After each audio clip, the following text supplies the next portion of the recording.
Vedeli ste, že 30-ročný mních z Indie šokoval celý svet jednou jedinou rečou v roku 1893?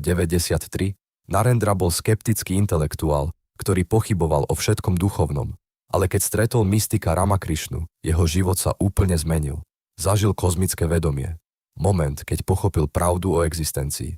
V Chicagu na Svetovom parlamente náboženstv sa postavil pred tisíce ľudí. Začal slovami sestry a bratia Ameriky, čo bolo v tej dobe revolučné. Publikum explodovalo potleskom.